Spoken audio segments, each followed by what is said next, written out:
What's up, everyone? We are back for another episode of the Pair Program. I'm your host, Tim Winkler, accompanied by my co-host, Mike Gruen. Mike, if folks are wondering, it looks like you are calling in from a different location. You are working out of your parents' basement. Is this accurate? Yeah, almost accurate. Out of my parents' house. Yes, we're visiting family this for the holidays. Okay. The Passover and Easter holidays. Although, did you enjoy my Wayne's World gift though? yes, the Wayne's World gift. I even reacted. It was spot on. Okay. Do you have a favorite? A little teaser. It does tie into my pairing, so I was very pleased with myself when I came up with it. So yeah. Okay, good. Well, I've got a teaser for my pairing too, but it'll be more around food related. What is your favorite Girl Scout cookie? Oh, my favorite is Thin Mint, but you got to put it in the freezer. Right, classic, of course. Right. Of course.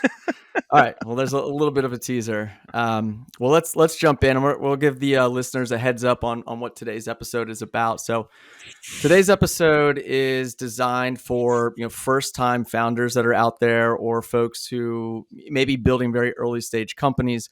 We wanted to put together an episode that helps you kind of create some order out of the chaos that you might be experiencing. So we'll be covering specifics around things like strategy, finance, and operations. And we'll discuss the kind of like the level of structure that you may need or not need. Something that's very top of mind in today's climate is venture capital as well. So how to best put some of that capital to use in those early stages. And of course, with this type of strategic discussion, we had to bring out some heavy-hitting guests. So to provide our listeners with some expert insight, we were very fortunate to have Molly Hill Patten and Chris Duffus joining us. Molly, you have over 20 years of experience building, managing, and improving finance and ops teams for multiple early to mid-stage companies. Chris, a serial fintech entrepreneur with 3 exits to your name. So, of course, you'll have much to add to the conversation. And again, one thing I'd like to add with both of you is that you're not only great startup operators, but I'd consider you both altruistic entrepreneurs as well. You both seem very intentional about the types of organizations that you're building and wanting to do good in the world. So thank you for that. And thank you both for spending time with us on the Pair Program. Let's jump into our first segment, which is Pair Me Up. We are going to go around the room, shout out the complimentary pairings. Mike, as always, you kind of start us off with things. So what do you got for us today? Yep. So as I said, I'm visiting family. So my pairing is family and unsolicited advice. It's kind of unavoidable in my house.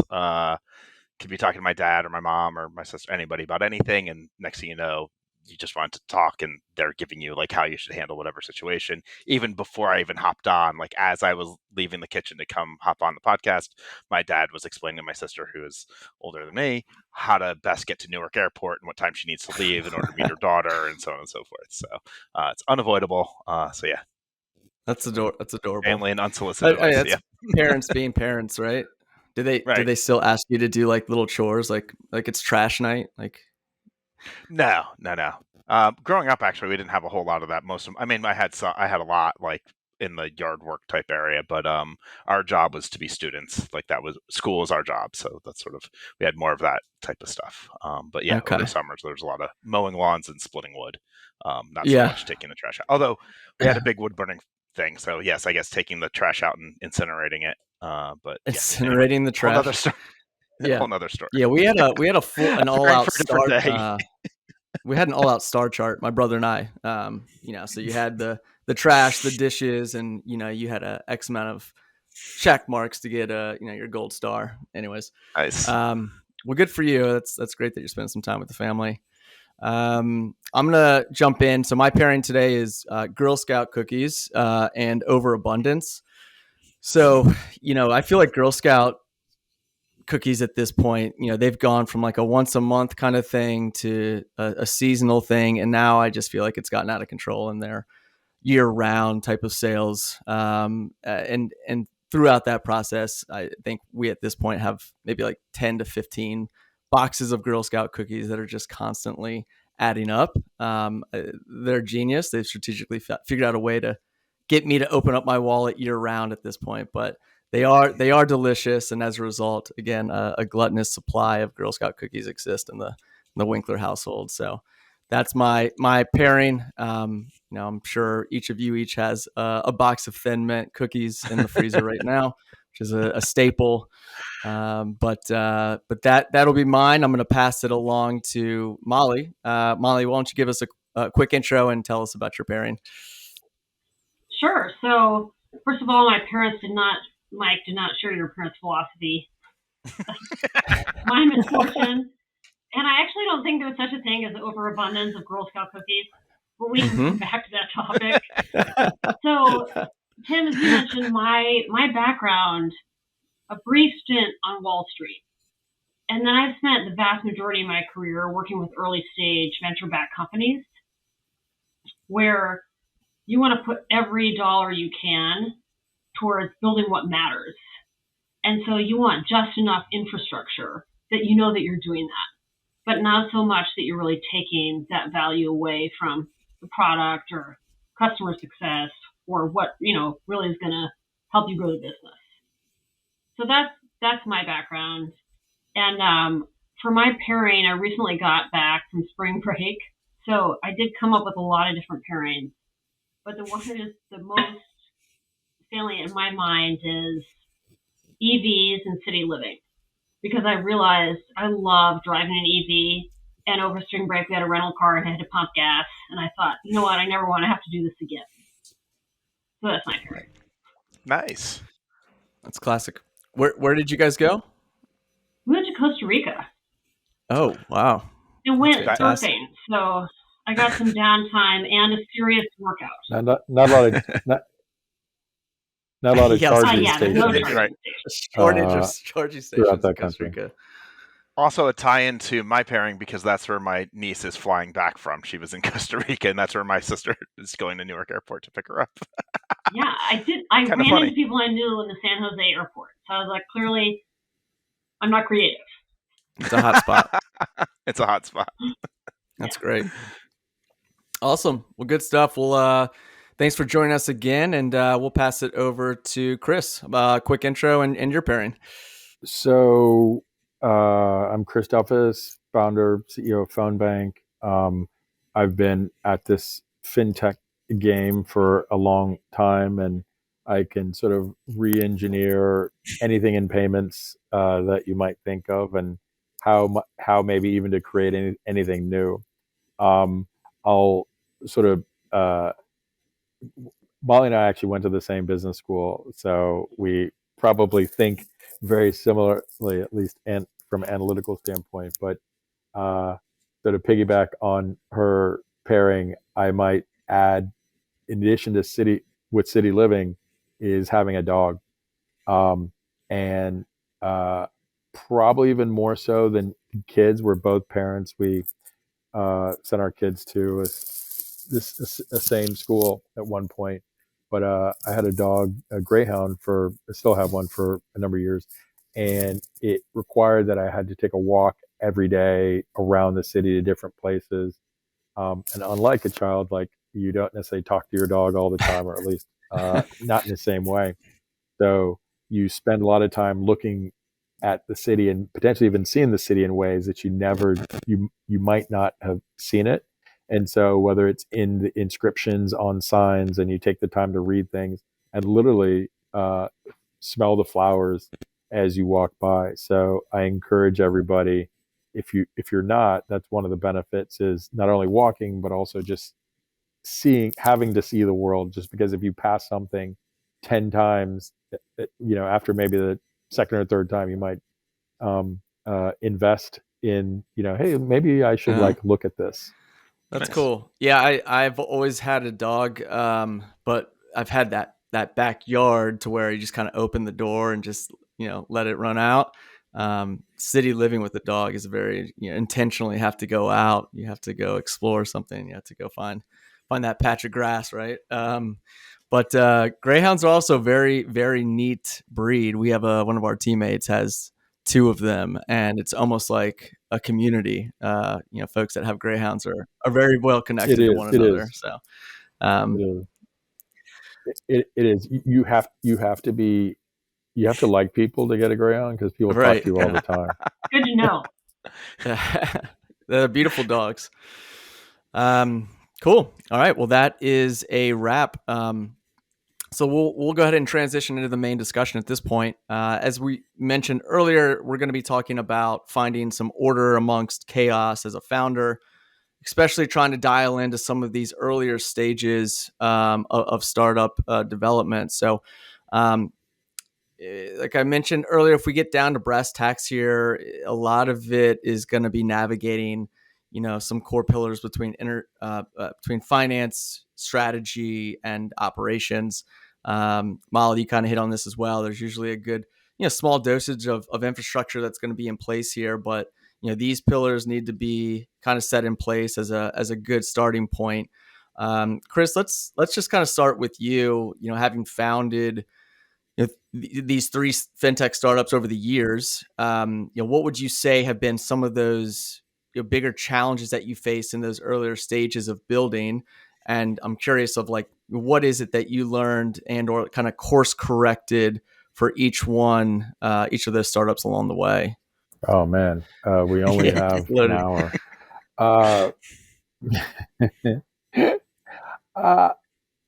Obviously there's a lot of infrastructure you have to create to effectively run any type of internet company nowadays.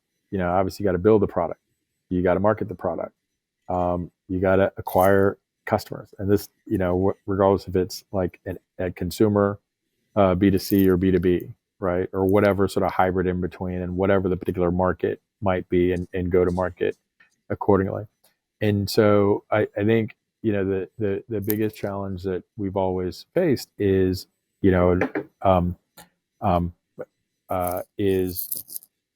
how do I prevent having to burn the candle, so to speak, from both ends? In that, I think what's most important at an early stage company is that early product market fit. And so as you think about what that might mean, it could be some type of customer engagement, whether it's new users, whether it's paying users, whether it's a combination of both, profitable users, depend upon potentially your financing strategy or your the KPIs that you're going after. And so that sort of the multi-dimensional sort of matrix that I try to, or rubric that I try to solve for is, and optimize for, is that, okay, you have a certain pot of money. We need to get this early product market fit. I also potentially have to build a product, and whatever that might require, like in fintech, there's maybe some regulatory infrastructure, healthcare as well, that you got to do before you even sell $1 worth of product and start getting customers, even if it is free. All right, like you can't care for patients and not have doctors or some type of regulated sort of infrastructure. Same as fintech, and that can add up really quickly and might put many businesses, or at least a startup or bootstrapped company, they might be able to afford that. So yeah, I mean, in a regulated industry like fintech, I'd imagine you're maybe needing some larger sum of funding versus maybe some sort of a B2C app that you're just whipping up that you can probably get in the hands of folks quicker without as much red tape. From a finance perspective, I guess a lot of it kind of starts here as well. I mean, obviously there's a strategy in place. I'm thinking about this in a point where maybe there's already a founding team in place, maybe a couple folks, and they're getting that seed round, right? So, thinking about it from that use case, what is one of the biggest mistakes that you maybe see some of these founders, mismanaging their funds, like prioritizing where that spend needs to be? You kind of touched on finding that product market fit, so maybe that's spending in marketing, areas of marketing, investing in that product team or that engineering team, a little bit early on as well. From a venture standpoint, maybe Molly, maybe this is a good angle for you to approach it as well. You spent some time with Revolution. Have you picked up on areas where it's been a common theme where maybe spend is being allocated in areas that aren't top of mind in those early stages, or shouldn't be spent in those certain areas in those early stages? I have lots of thoughts. One is that what the key, and I think this is really important for all founders, is the capital you bring in and that conversation between the source of capital, whether it's you bootstrapping, self-funding, or you've got a VC, and knowing what risks you're taking when you're spending that money. Because when you're early stage and you're small, one of the risks is that you read too much and you have an N, a small N. And this is particularly relevant in healthcare, where you might find a partner with whom you could scale and you think you're going to be a great thought partner, and you try different things, and you have to be careful that you're not solving for that player in the market and not for the market writ large. And as you're doing this is where I think the finance, strategy, ops all intersects is, are you clear in what your hypothesis is? Do you know what it is that you're expecting to see as a result? And if you're not seeing the results you expected, have you captured the information in the way, like this is where I think about data engineering, right? Particularly when you've got interaction with tons of healthcare data and the product and the end user. Can you interpret that data in a way that's going to help you iterate to get to what, Chris, you talked about earlier, product market fit. So, sometimes when I've come in early on where I've seen money spent that, and stop me if this is not the question that you're asking, where I've said, take one company where they had two subsidiaries, which is really typical in healthcare, right? Like you have a PC and you have an Inc., and they were operating those two entities on different systems. And so some of it is just like, how do you spend less money in that example? Like get both of these entities on the same system, because it's going to tell you enough. You're going to save money. It's going to tell you enough, and you're going to be able to take money and redirect it towards the product. So I have definitely seen patterns where people spend a lot of money too soon, really. And that's where the strategy comes in, is are you directing your funding in a way that's going to be testing your hypothesis? Because that's what's going to open the door to additional rounds of funding. Have you ever, speaking of too quickly, have you ever seen the opposite, where companies are maybe they're not willing to spend that money? They sort of are, like, for whatever reason, and are doing the opposite, where they're not spending it fast enough, or not just sort of sitting on it. Yeah, I've definitely seen that too. I mean, that's where it's like someone like you, Chris, that have done multiple startups. That's judgment, and this is why funders love to work with people who have started more than one company, because that's where the judgment comes in, because you can also hit yourself by not spending enough. Yeah, it's definitely a fine line. It's one of those things where it's like, what's the definition of insanity or something like that, and it can be viewed from multiple perspectives. My strategy is I get in early and hang on for dear life, and part of that is extending your runway as long as possible and treating every dollar like your last dollar. And that's where overspending, I mean, just that statement alone, it just says, you're like, ooh, I've not efficiently spent this money. I overspent it, right? That could be everything from like, oh, I'm going to get like this huge office space because I want to represent to the world that I have this huge office space, or hiring a ton of people before you have things for them to do, or revenue generating, opportunities Mhm. for them, or building like this fully blown product before you actually know what users are going to gravitate to. And you see this all the time. And so, one of the things I'd say, especially in the tech and fintech space, is, uh, uh, try to use someone else's existing product, like rent it before you build it, right? Or rent to own, or Right. whatever that sort of analog is. But don't commit to anything until you absolutely know that, okay, this is where I'm going to generate revenue. I It's wonder so if interesting you now say that that. Oh, just because this is a long time ago now, but I worked for Flexcar, and our main competitor was Zipcar, and we outsourced the tech to reserve and open and close the cars, and that was an area where I actually thought we didn't spend enough. Mm. And who knew that was, this is all those, can you pivot fast enough? But Zipcar, ultimately we ended up merging with Zipcar. But Zipcar, they developed their own tech, and they really controlled the consumer experience in a way we did not. Because when we outsourced that component of the technology, that vendor just didn't have the same drive to respond quickly as we did. right.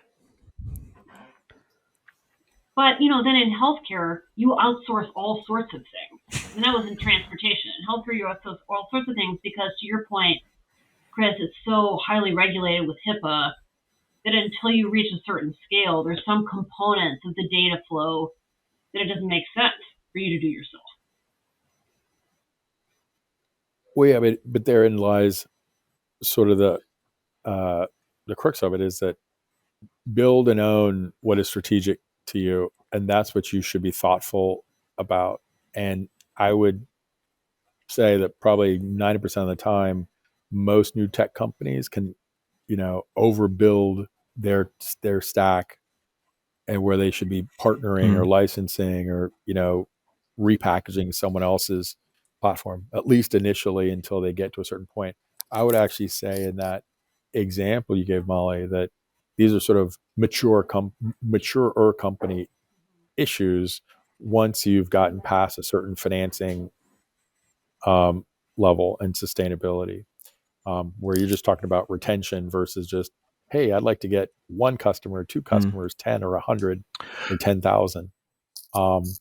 Yeah, I think the what you said about building versus buying and all of that is another one where, like, one of my theories, I haven't worked at a ton, I've worked at a few places, so I have my own experiences about when companies replatform. And I think there's companies that when they build too much too quickly, they sort of get bought in on it, and then they have this like sunk cost fallacy, and they have a harder time sort of recognizing, like, it's like, yeah, that was fine, but like you should have probably left this like 6 months ago or 9 months ago. But you just keep investing in this platform that's actually not the right platform, and it's going to crumble under the weight of what you're actually trying to do. And it only you don't necessarily see it right away. It's something that you experience maybe a year later, when you're realizing, like, yeah, we're spending so much time maintaining the system rather than building the things we need to build in that product market fit world. I'm curious if you guys would sort of agree with that, disagree with that, say I'm just totally off my mind, totally off base on that. The idea that, Yeah, they call it right. Mhm. Well, tech yes, debt. I'm aware. Yes. But the idea of not just tech debt, because tech debt, I think, is an important thing. Like, tech debt is a valuable thing. It's like any debt. I wouldn't be able to afford my house if I didn't take out a mortgage. So there's a certain amount of debt that's appropriate, and then there's too much, and then there's sort of waiting too long to deal with it. I think is sort of where I was getting at. I think, I mean, yeah, it exists. It's a problem. And I think it's more as much of a management issue as it is just a pure technology issue. And that we're probably the external world wouldn't see this, but we're probably on the 4th or 5th generation of our product right now. We're like a 2.5-year-old company, right?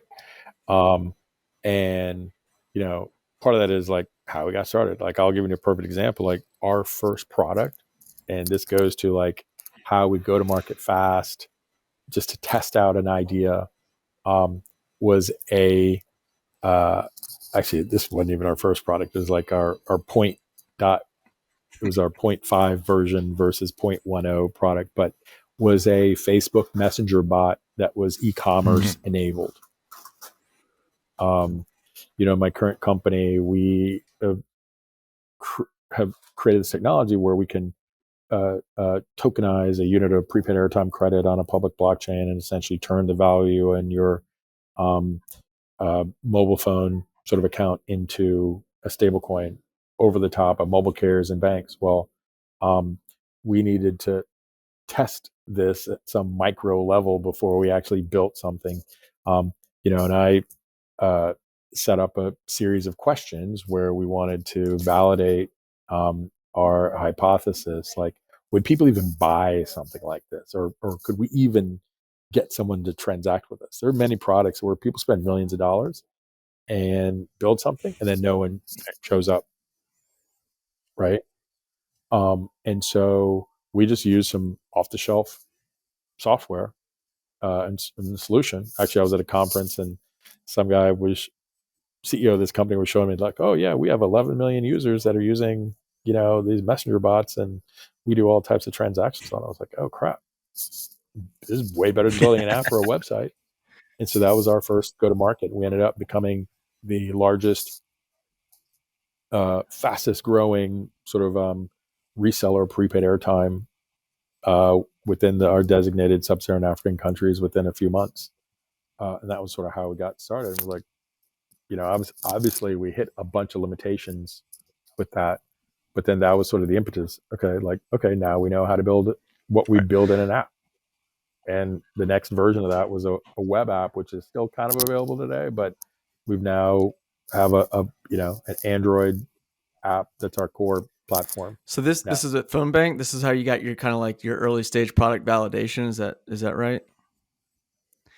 So I want to date back to your first company. Is that something that you learned along the way? After making a couple of mistakes in the first go at this, like with your first startup, what was your approach to product validation? And would you say you spent a lot more time and money and resources on that versus where you're at today?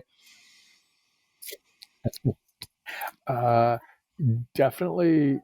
Well, I'll give you the first sort of tech-ish product that I ever created was, and this will also date how old I am. When cell phones first came out, there were these feature phones, and there were these special bags that you had to create if you wanted a cell phone carrying case for it.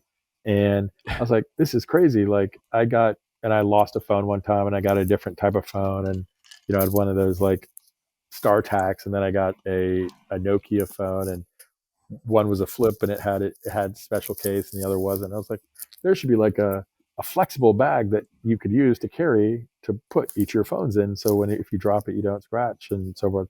So I figured out, I designed this neoprene bag, and it's also a testament to the time and where we are today and how you can go to market with something. But I was in New York City. I designed it and I went around the garment district, and I found a couple places that could, create some samples for me. And then I went online and I found somebody in California that had a relationship with a manufacturer in China, and I sent them the designs. They sent me a sample back, and I was like, all right, it's perfect. And I sent them money, and this probably took 6 to 9 months. And then one day, just out of the blue, like maybe another 6 months later, maybe not that long, maybe like a quarter later, I got a box of like 5,000 of these neoprene one size fits all cell phone cases. And then from a sequencing standpoint, I'm like, okay, I now have a product. And I went around to like cell phone stores to see if I could sell it. And, this was back in the day when some of these guys were shady, at least the independent ones, and they'd take my product and they wouldn't give it back to me. And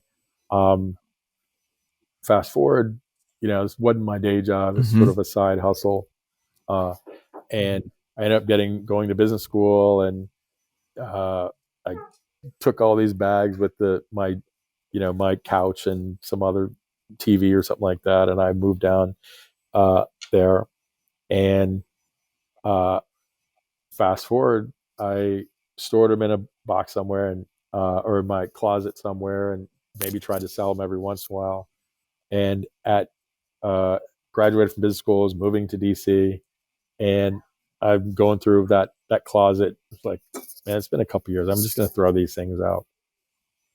And I do that, and I move to DC, and like within a week, I meet some guy, and he's like, "Oh yeah, I own a chain of cell phone stores." And I told him about the product. He's like, "Oh, I would have loved it." Like, man, I just throw them out. So, the moral of the story: timing is everything. And and with the technology, with the resources we have today, you can better align a lot of that sort of product market fit more quickly. And I don't want to sort of underemphasize that at all. I spent a lot of time thinking about sort of, I start with sort of the end result, and I sort of backwardize that in terms of like, what are the steps, what are the resources that I need to get there. And there might not be a lot of action for a while. Like I think about some of my current businesses, like I even had the idea for this one, maybe back in 2007, right? But there's a lot of things that from a product market standpoint weren't available, until today or in the last couple of years. Definitely Right. blockchain wasn't invented. So, Molly, I have a question in terms of like, with some of the consulting that you're doing with Zephyr, when you're coming in, what is the stage or size of these companies that you're coming in and doing, more of this finance and operations support? Early stage. So is there a finance person in place, or do you kind of come in as almost like a fractional CFO? At that stage that you're coming in, is there already somebody that's, really kind of managing the books and, got a roadmap in place for spend, or is that something they're asking you to help assemble? There's generally a bookkeeper. So somebody who's been helping them keep track of spend. Mm-hmm. And they're just coming to realize that it's not their area of expertise. It's not a good use of their time. Mm-hmm. At the same time, the company is not so far along that they really should hire a full-time CFO or COO. Because again, you really want to put your money towards your key value proposition. And operations is a lot about, like, you get the phone call when things aren't going right. So you really focus on operations when, to your point, Chris, like, you have a lot of customers. And so I am helping people think through, first of all, assessing, like, where do you stand? How do you just put your finger right on the pulse of what's going on? And then thinking about what investments you do need to make in infrastructure. Mm-hmm. I mean, I'll just say philosophically, I am slow to hire. Especially in a young company, like, it's tough when you have to let people go. Mm-hmm. And I mean, I don't mean this from a cash burn perspective, but you really do want to feel the burn. So someone's, bringing me in because they don't have the time for what I call, the cognitive labor to really think through. It's not a question of if you're going to need that function, it's when and to what degree. Mm-hmm. Yeah, we're seeing more and more so, kind of on the idea of, using some sort of a no code, low code type of drum up of a prototype, primarily an offshore outsourced development team kind of, drumming that up, but just until you're able to kind of validate something before you're going and hiring up, that next couple of key senior engineers internally, just because the cost of engineering talent is quite ridiculously high.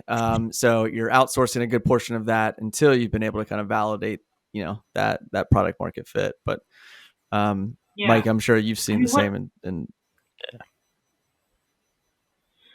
I was just going to say that one of the first questions I get is, kick the tires on my runway.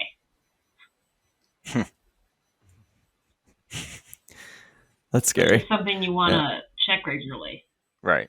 Yeah. Yeah, I don't think it's scary. I think it's, when you do that, it's really empowering. It's getting a little bit more visibility that they're not thinking about. Yeah, I mean, it's just they want that information right at their fingertips, but then they've got the information to make the decisions that matter. So they're not actually pulling the data together so much as saying, like, here's the data. Yeah. Because this is, I've been a controller. I've run accounting, so I know what it is to, like, close the books and have to tie out to the penny. But at that stage, honestly, you don't really need that. I mean, you do, don't get me wrong. But the person who's doing that is really functioning in the nitty-gritty while I'm taking that information and translating it. Sure. And at the end of the day, just put in perspective, look at what happened with Silicon Valley Bank. There are a lot of companies that had their entire working capital, payroll, everything in their one account that they fully trusted. And literally, if the FDIC hadn't guaranteed the full amount of the funds, there are a lot of businesses that would have just been out of business with no hope of getting any additional capital. Yeah, let me tell you, $250,000 does not cover, like, payroll. Yeah. And so, as it comes to, like, burn your runway assumptions, like, many businesses are very complicated, right? And there's a lot of different variables that go into calculating that type of assumption, outside of just like, okay, these are my fixed expenses and this is my cash, and I can waterfall out, like, when that ends. That's an easy one, but many businesses aren't, that simple. And you could, there could be like, oh, you have an unexpected drop in sales one quarter. Again, totally natural for a startup, right? At various stages, company could be out of business, or like a lot of it is based on that what ifs, right? Like that. So you're really early. You're trying to figure out product market fit. You have a potential big customer that would say, "Hey, if you can do X," like, everybody's been in this boat, right? If you can do X, we can sign this deal. And then the question is, what impact does X have? And is this going to give me the return I need? And am I going to just be able to pull the resources out of the hat to be able to do it? And I think, getting back to a point you made earlier, it's not just the dollars and cents of, like, well, how much is it going to cost me to build, and what's the opportunity cost if I build that versus this, and so on and so forth.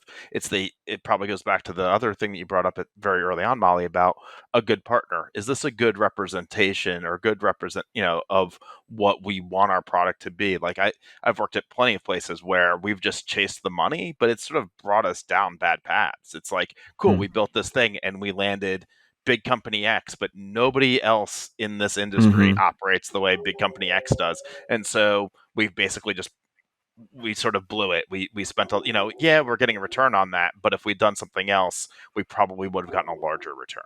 And I'm curious if that sort of ties into some of the stuff that you're talking about as well. Oh yeah, totally. Is there something that I think that also, like, sorry. No, please. I was just going to ask, like, yeah, well, I was going to ask, like, what makes a good partner, but Tim, I don't know what you were going to ask.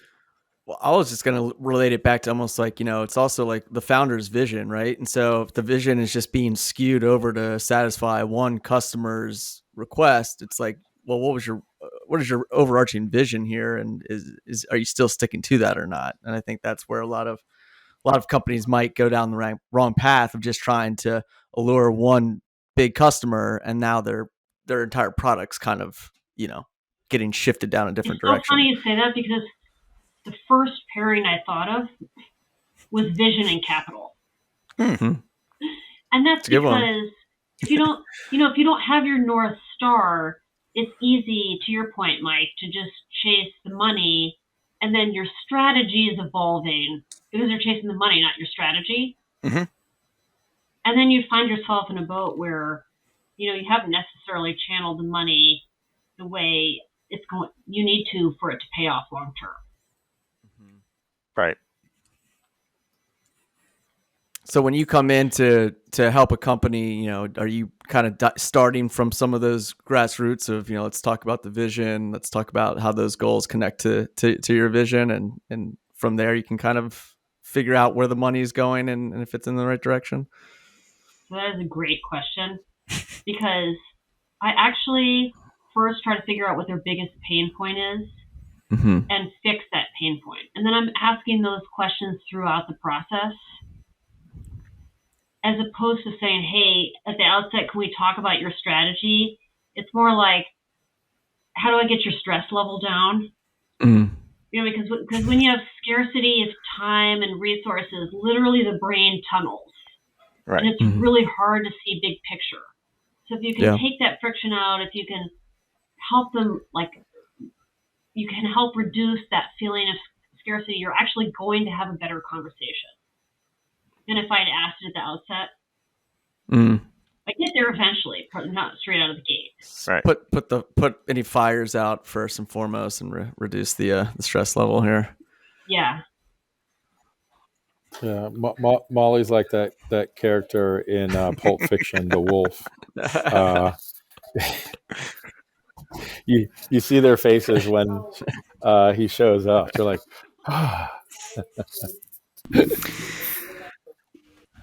but no, I mean, I think that's a great point. Like, you spend a lot of time trying to adhere the organization to the vision, and many people that's one of the discipline that's really difficult to instill within a corporation. And you need it's a form of culture, being a culture bearer, is like, hey, I carry the water on the vision as well, and what you're doing today does not align with that vision, and so how do we sort of realign or readjust and get course correct? Yeah, it's a good point. I mean, it's a topic that we could probably talk for another couple hours on, in terms of like how that vision impacts everything from the culture, values, and hiring and strategy. So we'll have to put a plug in it for now. But I think, this is kind of just scratching the surface. I'd love to transition us to this next segment here before we wrap. So we'll segue into the 5-second scramble here. Again, this is going to be kind of a quick rapid fire Q&A. I'll ask a couple of business/personal questions and try to give us your answers under 5 seconds. So I will start with Chris. Chris, what problems are you solving at Phone Bank? Access to dollars. What type of technologist would you say thrives at Phone Bank? Someone who is nimble. What's your favorite aspect of working at Phone Bank? International. Like, I am in a business where I like my customers, I like the problems we're solving, I like the markets we're going after, and I think about sort of, this is something where I want to spend the rest of my life sort of addressing. What do you love most about yourself? Whoa.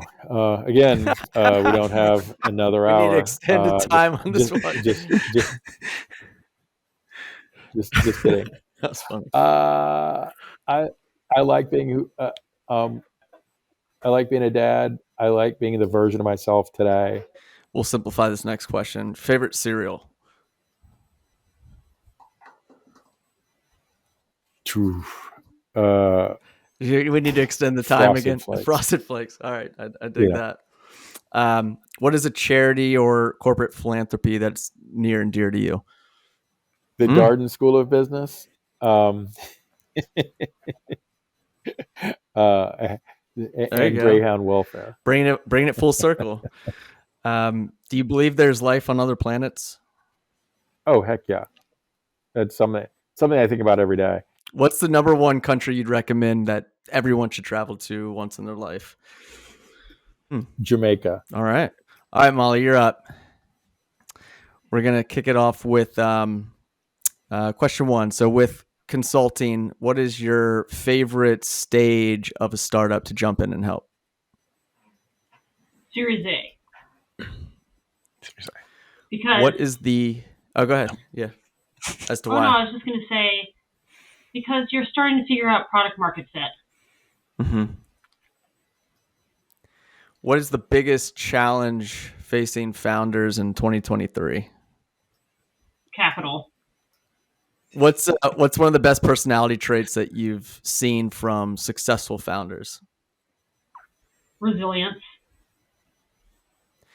What's your favorite aspect of the Weeble Wobble effect? The what? The Weeble Wobbles? The Weeble Wobble effect. You know, it's about friend. Weeble wobbles wobble, but they don't fall down. Weebles right? wobble, Tim but might they be don't. too young for that. Exactly. Favorite aspect of working with Zephyr? You know, I just love working with entrepreneurs because they're risk takers that see an opportunity and want to make a difference. Good answer. What is a charity or corporate philanthropy that's near and dear to you? Okay, I'm going to have to name 2. Okay. One is the News Literacy Project, and it's all about, civics has been taken out of our high school curriculum, and it's teaching kids and actually the public how to differentiate fact from fiction, and that is incredibly important in this era. And the other is Rock Creek Conservancy, because we just have just a wonderful asset here in the District of Columbia. I'm in the District of Columbia. It's a national park, and it's absolutely beautiful. And, it got a lot of views through COVID. So I work with the Conservancy. Cool. Including volunteering awesome to do cleanup. Oh, nice. Nice. What is your biggest guilty pleasure? Sleep. And a necessity. I could get so much more done if I didn't sleep. Sleeping in. If you had one day left to live, would you spend it with Morgan Freeman or Denzel Washington? Wow. With my last day to Morgan Freeman. So you're going out hardcore, huh? Little less casual than the. Oh, I'm sorry. That's more Denzel. Sorry, Morgan Freeman. Right. Yeah, you're having a nice calm last day. Right, somebody narrating the story of your life. That's right. Do you have any phobias or irrational fears? Yeah, roaches. Oof. Would you rather have a pet dragon or a pet unicorn? I think a pet dragon.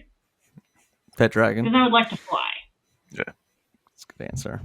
And your favorite Disney character, to wrap it up? Is Elastigirl Disney? Everything's Disney these days. Isn't Pixar part of Disney now? Yeah. I'm going with Elastigirl. I channel her all the time. I'm like, I can stretch that far. It's been confirmed. Our producer, stat checker. She's a good mom and she gets stuff done. She makes the world a better place. There you go. Well said. Cool. All right. Well, that is a wrap. Thank you all both for hanging out with us. Been fantastic guests, and we're looking forward to sharing these insights with our listeners. Thank you guys both. Yep, thanks so much. Thank you for hosting.